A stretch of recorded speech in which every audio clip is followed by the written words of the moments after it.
أعوذ بالله من الشيطان الرجيم بسم الله الرحمن الرحيم বিতাড়িত মরদুর শয়তানের ওয়াসওয়াসা থেকে আল্লাহ রাব্বুল আলামিনের কাছে পানা চাচ্ছি। শুরু করছি মহান আল্লাহ রাব্বুল আলামিনের নামে, যিনি দয়াময়, অতি দয়ালু। পবিত্র কোরআনুল কারীমের তাফসীরের যেই আলোচনা আমরা প্রতিনিয়ত করে আসছি, আলহামদুলিল্লাহ আজকের ঈদের দিন হলেও আমরা তার ধারাবাহিকতাকে তার ব্যতিক্রম করিনি। ইনশাল্লাহ প্রতিদিনের ন্যায় আজকেও হাজারো ব্যস্ততার মধ্যে আমরা কোরআনুল কারীমের তাফসীর নিয়ে আলোচনা করতেছি। আলহামদুলিল্লাহ, যেহেতু আমরা নিয়াত করেছি ইনশাল্লাহ সুস্থ সবল যতদিন থাকি কোরআনের কিছু আলোচনা, প্রতিদিন কোরআনের কিছু রিসার্চ, কোরআনের কিছু জ্ঞান অর্জন করা, এটা যেন হয়, সে নিয়াতে ইনশাল্লাহ আমরা চালিয়ে যাচ্ছি। আল্লাহ তাআলা বলছেন, ওয়াকালু ইত্তাখাযাল্লাহু ওয়ালাদা। কিছু কিছু লোকেরা এরকম বলতো যে আল্লাহ রাব্বুল আলামিন সন্তান গ্রহণ করেছেন। আল্লাহ রাব্বুল আলামিন তাদের জবাবে বলছেন, সুবহানাহু, তোমরা যে তাকে সন্তান ধারণ করার কথা বলেছো, সন্তান জন্ম দেওয়ার কথা বলেছো, আল্লাহ রাব্বুল আলামিন এই সমস্ত বিষয় থেকে সম্পূর্ণ নির্দোষ এবং পবিত্র। কারণ সন্তান জন্ম দেওয়া, জন্মগ্রহণ করা, জন্ম নেওয়া, এটি হলো মানুষের সিফাত, এটি হলো প্রাণীদের সিফাত। সুতরাং সৃষ্টিকর্তাকে এই সিফাতের সাথে মিল করলে সেটা হবে সৃষ্টিকর্তার সাথে এক গাদ্দারি বা তাকে অবমাননা করার এক নামান্তর। আল্লাহ রাব্বুল আলামিন মানুষের ঈমানকে পরিষ্কার করে দেওয়ার জন্য বলছেন, কুল হুয়াল্লাহু আহাদ আল্লাহুস সামাদ লাম ইয়ালিদ ওয়া লাম ইউলাদ ওয়া লাম ইয়াকুল লাহু কুফুয়ান আহাদ। আল্লাহ রাব্বুল আলামিন বলেন, হে নবী আপনি বলুন, আমি আল্লাহ তাআলা এক ও অদ্বিতীয়, আমার সমকক্ষ কেউ নাই। আমি আল্লাহ রাব্বুল আলামিন একমাত্র আল্লাহ। আমার সাথে তুলনা করতে পারে, আমার সাথে সামঞ্জস্য হতে পারে এমন কোনো মাখলুক নাই। সৃষ্টিকর্তা এবং সৃষ্টিজীব কোনোদিন সৃষ্টিকর্তার সাথে সামঞ্জস্য হতে পারে না। যিনি সৃষ্টি করেন তিনি হলেন সবার উপরে, আর যাকে সৃষ্টি করা হয় তিনি হলেন অনেক অনেক নিম্নগামী। সুতরাং সৃষ্টিজীব এবং সৃষ্টিকর্তা মর্যাদার ক্ষেত্রে এক হতে পারে না। আল্লাহ রাব্বুল আলামিন সৃষ্টিকর্তা, যে জন্ম দেওয়া এবং জন্ম নেওয়া থেকে সম্পূর্ণ পবিত্র, সে কথাই আল্লাহ তাআলা বলেন সুবহানাহু। আল্লাহ তাআলা সূরাতুল ইখলাসের ভিতরে বলেন, কুল হুয়াল্লাহু আহাদ, হে নবী আপনি বলেন আল্লাহ এক অদ্বিতীয়, আল্লাহুস সামাদ, তিনি কারো মুখাপিকি নন, তিনি কারো মুখাপিকি নন। সারা দুনিয়ার সমস্ত মাখলুক আল্লাহ রাব্বুল আলামিনের মুখাপিকি, কিন্তু আল্লাহ রাব্বুল আলামিন কোন মাখলুকের মুখাপিকি নন। বাল লাহু মা ফিস সামাওয়াতি ওয়াল আরদি কুল্লুন লাহু কানিতুন। আল্লাহ রাব্বুল আলামিন কোনো কিছুকে সৃষ্টি করেন নাই, বরং বাল্লাহু মা ফিস সামাওয়াতি ওয়া মা ফিল আরদ, আসমান এবং জমিনের মধ্যে যা কিছু আছে সব আল্লাহ রাব্বুল আলামিনের একান্ত অনুগত্য এবং তিনি তারই অধিকারী। কুল্লুল্লাহু কানিতুন, সব কিছু একান্তভাবে আল্লাহ রাব্বুল আলামিনের কাছে নিবেদিত। আল্লাহ রাব্বুল আলামিন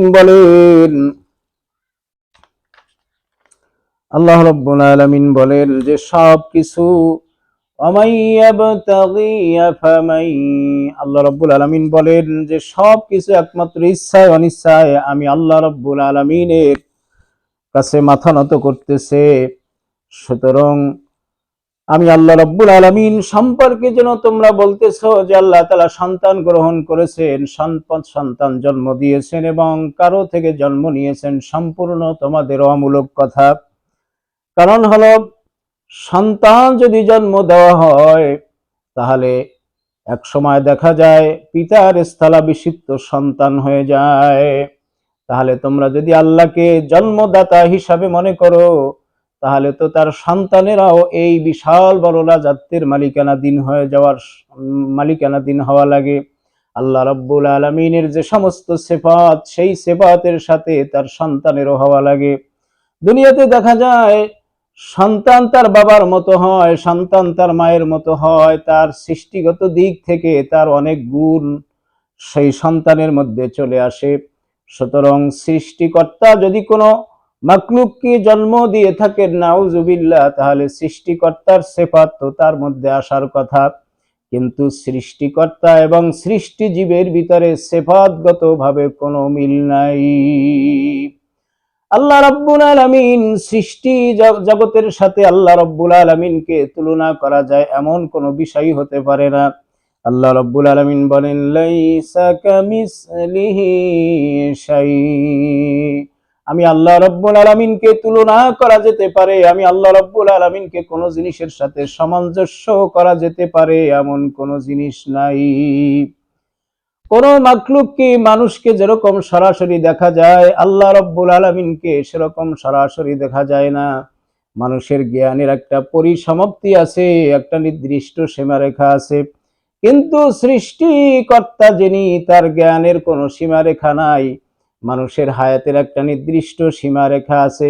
মানুষের হায়াত এই শুরু আছে, আবার শেষ প্রান্তে পৌঁছানোর একটা ব্যবস্থা আছে। অর্থাৎ মানুষ সীমাবদ্ধ অবস্থায় দুনিয়াতে কিছুদিন বেঁচে থাকে। কিন্তু আল্লাহ রাব্বুল আলামিন বলেন, আল্লাহু লা ইলাহা ইল্লা হুয়াল হাইয়ুল কাইয়্যুম। আল্লাহ রাব্বুল আলামিন বলেন চিরস্থায়ী, চিরঞ্জীব। সমস্ত মাখলুকের শুরু আছে, শেষ আছে, হায়াতের একটা নির্দিষ্ট সময়সীমা আছে। কিন্তু আল্লাহ রাব্বুল আলামিন প্রথমও ছিলেন, এখনো আছেন, শেষেও থাকবেন। আল্লাহ রাব্বুল আলামিন বলেন, কুল্লু মান আলাইহা ফানিউ ওয়া ইয়াবকা ওয়াজহু রাব্বিকা যুল জালালি ওয়াল ইকরাম। পৃথিবীর সমস্ত কিছু ধ্বংস হয়ে যাবে, লয় প্রলয় হয়ে যাবে, একমাত্র আল্লাহ রাব্বুল আলামিনের অস্তিত্ব বজায় থাকবে। সুতরাং দুনিয়াতে যত মাখলুক আছে, সব মাখলুকের একদিন জীবন শেষ হয়ে যাবে, মৃত্যু তার কাছে চলে আসবে। কিন্তু আল্লাহ রাব্বুল আলামিন বলেন, একমাত্র আমি নামক এক সত্তা, যার কোনোদিন মৃত্যু নাই, হায়াতের শেষ নাই, প্রথমও ছিলাম, এখনো আছি, শেষও থাকবো। সুতরাং মাখলুকের সাথে আল্লাহ রাব্বুল আলামিনের সাথে সিফাতগত, জাতিগত ভাবে কোনো মিল নাই। আসলে এটা হলো অনেক পার্থক্য। তিনি হলেন আমাদের স্রষ্টা, আর আমরা হলাম তার সৃষ্টিজীব মাখলুক। সুতরাং যে সমস্ত মানুষগুলি স্রষ্টার সন্তান হিসাবে এই সামান্য এই মানে এই ধূলিকণা পরিমাণ এই তুচ্ছ মাখলুককে যে আল্লাহ রাব্বুল আলামিনের সন্তান হিসাবে তুলনা করে, তার আসলে সঠিক জ্ঞানের কোনো লেশমাত্র নাই। এজন্য আল্লাহ রাব্বুল আলামিন বলতেছেন, সারা দুনিয়াতে যা কিছু আছে সব আমি আল্লাহ রাব্বুল আলামিনের অনুগত। সুতরাং আমার সৃষ্টি জীব হলো সবাই, আমি কাউকেও জন্ম দেই নাই এবং কারো থেকে আমি জন্ম নেই নাই। আমি আল্লাহ রাব্বুল আলামিনের সমস্ত সৃষ্টান থেকে, এই সমস্ত পদ্ধতি থেকে সম্পূর্ণ পবিত্র। আল্লাহ রাব্বুল আলামিনের পরে বলেন, বাদিউস সামাওয়াতি ওয়াল আরদ। আসমান ও জমিনের মধ্যে যা কিছু আছে আল্লাহ রাব্বুল আলামিন সব সৃষ্টি করেছেন। ওয়া ইযা ক্বাদা আমরান ফাইন্নামা ইয়াকুলু লাহু কুন ফায়াকুন। আল্লাহ রাব্বুল আলামিন বলেন, এই মাখলুককে আমার কেন জন্ম দেওয়া লাগবে? আমি কেন তাদের পিতা হতে যাব? আমি কেন তাদেরকে জন্ম দিতে যাব? আমি আল্লাহ রাব্বুল আলামিনের দুনিয়াতে মাখলুককে সৃষ্টি করার পদ্ধতি হলো এটা। আমি আল্লাহ রব্বুল আলামিন যখন যাকে হতে ইচ্ছা করি তখন বলি কুন হয়ে যাও, আর অমনি হয়ে যায়। সুতরাং জন্মদাতা হতে হলে তার ক্ষমতা অত্যন্ত ক্ষীণ হওয়া লাগে, অর্থাৎ জন্ম তো সে দেয়, যিনি সৃষ্টি করতে পারেন না তিনি তো জন্ম দেন, যিনি জন্ম দেন তিনিও কারো থেকে জন্ম, মানে কারো কেউ বা কেউ তাকে জন্ম দিয়েছে। সুতরাং আল্লাহ রাব্বুল আলামিন বলেন, এই পৃথিবীর যা কিছু দেখো, কিছু কি আমি জন্ম দেই নাই, বরং সব কিছু আমি আল্লাহ তাআলা সৃষ্টি করেছি। সুতরাং তুমি যদি আল্লাহ রাব্বুল আলামিনকে জন্মদাতাদের কাতারে নিয়ে আসো, তাহলে আল্লাহ রাব্বুল আলামিন যে বিশাল জগতের মালিক, তিনি সৃষ্টিকর্তা, তার মর্যাদা ক্ষুণ্ণ হয়ে যায়। এ কারণে আল্লাহ তাআলা, আল্লাহ রাব্বুল আলামিন যে কেমন আমাদেরকে জানায় দেওয়ার জন্য সূরাতুল ইখলাস নাজিল করে, আমাদের মতামতকে, আমাদের চিন্তাধারাকে পরিষ্কার করে দেওয়ার জন্য আল্লাহ রাব্বুল আলামিন বলেছেন, আমি কাউকেও জন্ম দেই নাই এবং কারোর থেকে আমি জন্ম নেই নাই। ওয়ালাম ইয়াকুল লাহু কুফুয়ান আহাদ, আর আমার সমকক্ষ কেউ হতে পারে না। এজন্যই কাফের মুশরিকেরা চিরকাল তারা জাহান্নামের মধ্যে জন্য জ্বলবে। তারা বিশ্বাস করে যে আল্লাহ রাব্বুল আলামিনের এই গুণগুলির সাথে অনেক তারা দেব দেবীকে, বিভিন্ন মূর্তিকে তারা আল্লাহ রাব্বুল আলামিনের সাথে সামঞ্জস্য করে। বিদায় হাসরের ময়দানে তারা আল্লাহ রাব্বুল আলামিনের কাছে জবাবদিহিতা করতে হবে। আল্লাহ রাব্বুল আলামিন এই সারা দুনিয়ার ভিতরে যা কিছু আছে সব কিছুকে তিনি সৃষ্টি করেছেন। আল্লাহ রাব্বুল আলামিন বলেন, বাদিউস সামাওয়াতি ওয়াল আরদি আন্না ইয়াকুনা লাহু ওয়ালাদ ওয়া লাম তাকুন লাহু সাহিবা ওয়া খালাকা কুল্লা শাইইন ওয়া হুয়া বিকুল্লি শাইইন আলীম। আল্লাহ রাব্বুল আলামিন বলেন, আমি আসমান ও জমিনের মধ্যে যা কিছু সৃষ্টি আছে সব কিছু আমি আল্লাহ তাআলা সৃষ্টি করেছি। আন্না ইয়াকুনা লাহু ওয়ালাদ, আমি কাউকেও জন্ম দেই নাই। ওয়ালাম তাকুল লাহু সাহিবা, এবং আমার তো কোনো স্ত্রী নাই। আল্লাহ রাব্বুল আলামিন বলেন, যদি জন্ম দিতে হয় তাহলে দুনিয়াতে অধিকাংশ জন্মের সিস্টেম হলো নারী এবং পুরুষের, নারী এবং পুরুষ মিলে মানে জন্মের সৃষ্টি হয়। কিন্তু আমি আল্লাহ রাব্বুল আলামিনের তো কোনো স্ত্রী নাই। আমি আল্লাহ তাআলা স্ত্রী থেকে, সন্তান থেকে, তোমাদের মধ্যে যে গুণে গুণান্বিত সেই সমস্ত গুণ থেকে আমি আল্লাহ রাব্বুল আলামিন পবিত্র। এজন্য আল্লাহ রাব্বুল আলামিন বলেন, এই দুনিয়াতে শিরক ছাড়া যত গুনাহ আছে আমি আল্লাহ তাআলা ইচ্ছা করলে মাফ করে দিতে পারি, কিন্তু একমাত্র শিরক নামক গুনাহকে আমি আল্লাহ তাআলা মাফ করব না। কারণ হলো এটা, একজন স্বামী তার স্ত্রীর সমস্ত অপরাধ মেনে নিতে পারে, কিন্তু এই স্বামী যদি অন্যের সাথে পরকিয়া করে, অন্যকে স্বামীর স্থানে স্থান দিয়ে দেয়, তাহলে কোনো স্বামী কোনোদিন এইটাকে মেনে নিতে পারে না। পক্ষান্তরে কোনো স্ত্রী, স্বামী যদি কোনো অন্য স্ত্রীকে যদি তার নিজের স্ত্রীর সাথে সামঞ্জস্য করে এবং তার স্থানে বসায় দেয়, কোনো স্ত্রী তা কোনোদিন মেনে নিতে পারে না। ঠিক একই অবস্থান থেকে আল্লাহ রাব্বুল আলামিন আমাদেরকে খাওয়াইতেছেন, পড়াইতেছেন, লালন পালন করতেছেন। আমরা যদি আল্লাহ রাব্বুল আলামিনের সাথে অন্য কিছুকে সামঞ্জস্য করি, আল্লাহ রাব্বুল আলামিন কখনোই মেনে নেবেন না। এজন্য আল্লাহ তাআলা বলতেছেন, তুমি নামাজ পড়ো নাই, আমি চাইলে মাফ করে দিতে পারি। রোজা রাখো নাই, মাফ করে দিতে পারি। তুমি অন্যান্য গুনার কাজ করেছো, আমি চাইলে মুহূর্তের মধ্যে মাফ করে দিতে পারি। কিন্তু তুমি যদি আমি আল্লাহ রাব্বুল আলামিনের সাথে কোনো জিনিসকে সম্পর্কযুক্ত করো, শরীক করো, তাহলে কখনোই আমি তোমার এই গুনাহকে মাফ করব না। এজন্য আমাদের সবচাইতে বেশি যেই গুনাহটাকে ভয় করতে হবে সেটা হলো শিরক। আল্লাহ রাব্বুল আলামিনের সাথে যেন কোনো মাখলুককে আমরা শিরক না করি। রিজিকের মালিক আল্লাহ, হায়াত দেওয়ার মালিক আল্লাহ, দৌলত দেওয়ার মালিক আল্লাহ, সুখ দেওয়ার মালিক আল্লাহ, দুঃখ দেওয়ার মালিক আল্লাহ, জান্নাতের মালিক আল্লাহ, জাহান্নামের মালিক আল্লাহ। দিনের মালিক আল্লাহ, রাতের মালিক আল্লাহ, আসমানের মালিক আল্লাহ, জমিনের মালিক আল্লাহ। অর্থাৎ আমরা চোখে যা কিছু দেখি আর না দেখি সব আমার আল্লাহ সৃষ্টি করেছেন। সব কিছুর আগে আমল করার চাইতে নিজের ঈমান ও ইখলাসকে পবিত্র করা। ঈমান ও ইখলাস যার পবিত্র হবে, পরিশুদ্ধ হবে, তার আমলটাও তত পরিশুদ্ধ হয়ে যাবে। এজন্য আল্লাহ রাব্বুল আলামিন আমাদেরকে বিভিন্ন রকম অমূলক ধারণা থেকে বেরিয়ে আসতে বলেছেন। কাফের মুশরিক ইহুদিরা যেরকম এরকম আল্লাহর সন্তান আছে বলে দাবি করে, কেউ উযায়ের আলাইহিস সালাতু ওয়াস সালামকে আল্লাহর পুত্র বলতো, কেউ ঈসা আলাইহিস সালাতু ওয়াস সালামকে আল্লাহর পুত্র বলতো। এই অমূলক ধারণা থেকে যারা আমরা ফিরে আসতে পারি, আল্লাহ রাব্বুল আলামিন কোরআনুল কারীমে এই জায়গা ছাড়াও বিভিন্ন জায়গায় বলেছেন।